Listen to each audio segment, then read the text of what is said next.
اونچی طاقت میں دوائیں ہم دیتے ہیں، اور بعض اتنی اونچی طاقتیں ہیں کہ میں نے جیسا کہ پہلے بھی بیان کیا تھا، ان میں اصل کا موجود ہونا تو درکنار، اس کے وہنہ کا موجود ہونا بھی حیرت انگیز ہے۔ ساری یونیورس میں کتنے ایٹمز ہوں گے؟ بلینس آف سٹارز ہیں، اور ہر سٹار، بعض سٹار اتنے بڑے ہیں جو ہمارے پورے نظام شمسی سے بھی بڑے بڑے ہیں۔ ان کے اندر اندازہ کریں ایٹمز کتنے ہوں گے۔ ایٹم کا کچھ پتا کسی کو کتنے باریک ہوتے ہیں؟ ہے کسی کو تصور؟ ڈاکٹر صاحب آپ بتائیں۔ اور دیکھیں بھی الیکٹران مائکروسکوپ سے مشکل سے نظر آتے ہیں۔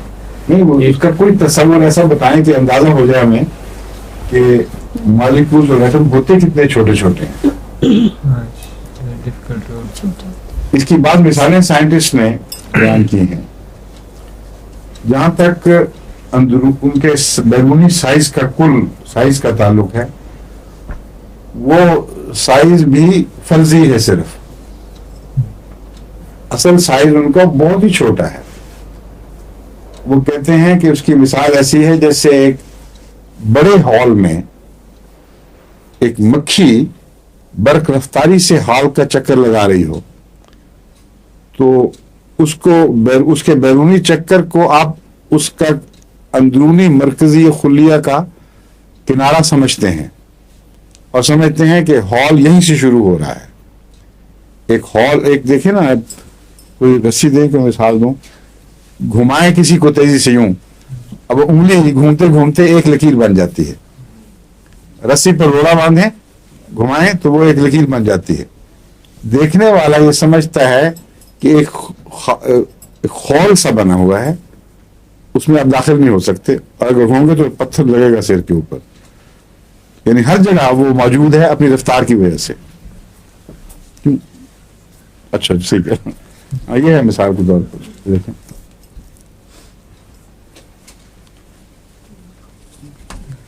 اب یہ ہر لمحہ یہ کنارہ ہر جگہ موجود ہے۔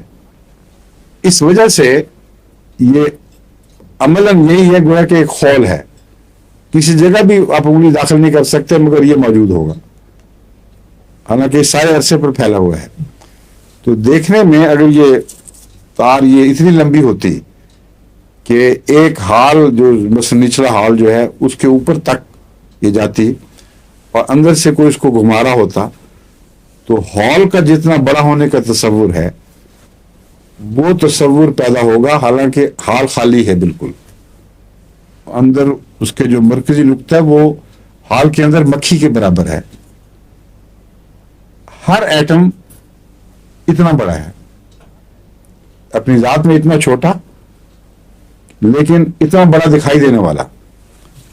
لیکن جو بڑا دکھائی دیتا ہے وہ اتنا چھوٹا ہے فی ذات ہی، بڑا ہونے کے باوجود۔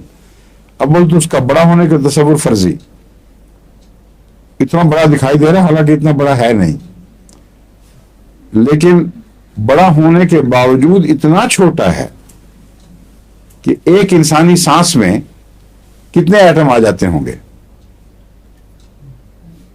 ایک سانس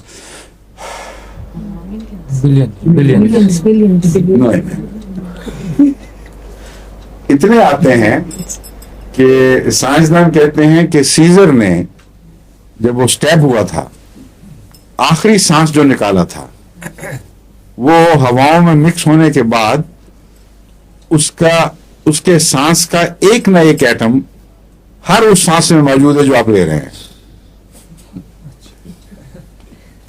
دنیا کی فضا میں وہ مل جل کر اتنا زیادہ پھیل گیا کہ ایک سانس اور ایک ایٹم میں جو نسبت ہے وہ حجم کی، وہ ایسی ہے کہ اس میں اتنے ایٹم موجود تھے کہ ساری دنیا کی ہوا میں جو ہم سانس لیتے ہیں اس میں اگر اس کو برابر مکس کر دیں تو ایک سانس بھر کی جگہ میں ایک نہ ایک ایٹم ضرور سیزر کا ہے جو اس نے سانس لیا تھا۔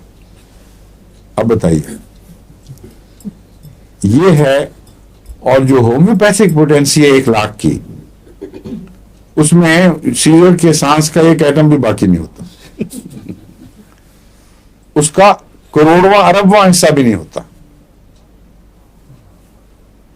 اگر یہ فضا 10 ارب گنا زیادہ ہو جائے اور اس میں آپ سیزر کے سانس کی تلاش کریں تو یہ زیادہ بیوقوفی ہوگی بنسبت اس کے کہ آپ ہومیوپیتھک میں 1,00,000 پوٹینسی میں کسی حقیقت کی تلاش کریں، کچھ بھی نہیں۔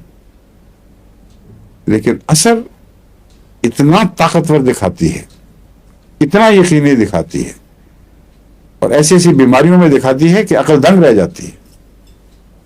میں نے سلیشیا کی مثال دی تھی آپ کو، اور اس کے بعد اور بھی کیسز میرے سامنے آ گئے ہیں۔